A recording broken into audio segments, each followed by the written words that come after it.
Good morning, everyone. I just wanted to jump on really quickly and just share something that I've been working with through the Lord and that I've been wrestling through.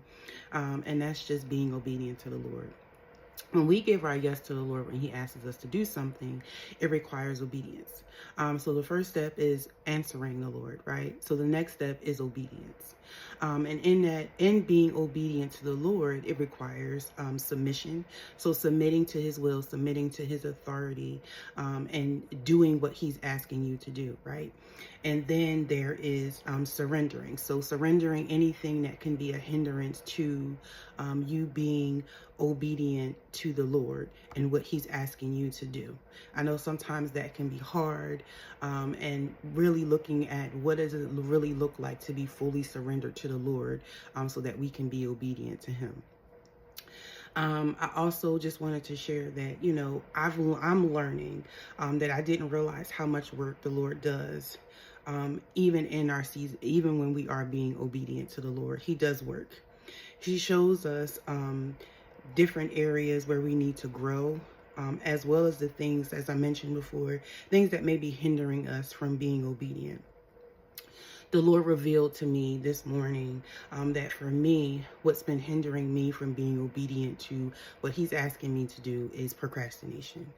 And so this is taking some time, some wrestling, going to therapy, sharing with some sister friends, with my mom in the faith, just where I've been, where I'm at, what I've been doing, and what I'm trying to do so that they can hold me accountable to do what the Lord has asked me to do. But in that, there has been some hesitation, some procrastination, because the thought of having to sit still to do something, to record, to talk, to post, has been a hindrance because I'm like, oh, I have to sit down, I have to sit still. So what do? I procrastinate. And so the Lord is like, I need you again, surrender this to me. That's a part of you that is hindering you from answering and doing what I need you to do. And that's to be obedient, right? And to do what I'm asking you to do. And so I just wanted to share that. I'm still wrestling through it. I'm still pressing through it. Definitely will be asking for prayer and so that I can be held accountable, to make sure that I'm doing what the Lord is asking me to do.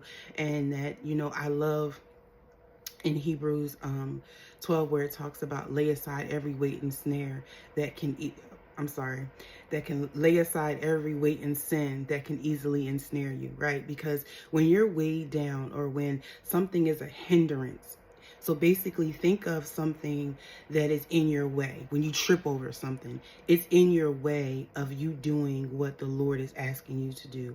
If He's calling you to go somewhere, if He's calling you to speak to somebody, if He's giving you a directive to pray for someone, there are sometimes hindrances that are in the way.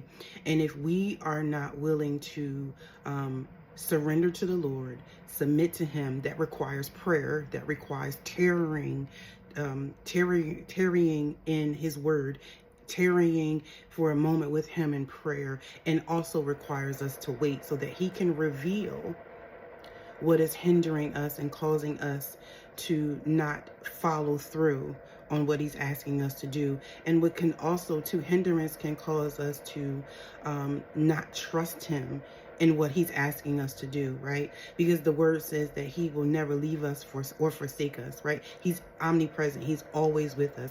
So He's going to be with you from the beginning of Him calling you. As you follow through and are being obedient, He's with you in that. It's at work, I have a sticky note on my computer. It's a quote from Lori Short. And it was a Bible study she did a few years ago. And the quote is, do you trust God to be where He's called you to be? And the Lord has brought me back to that quote. Like, listen, do you trust me to be where I'm calling you to be? Do you trust me to meet you in your obedience? Do you trust me to help you work through your hindrance, your procrastination, so that you can do what I'm asking you to do? And watch this also. You start to grow in your relationship with him. Why? Because you're now being vulnerable with the Lord, right? And he knows us because he knitted us together, but it's something beautiful about inviting the Lord into our journey. So yeah, just wanted to share that. I pray this was an encouragement to you. Have a blessed day.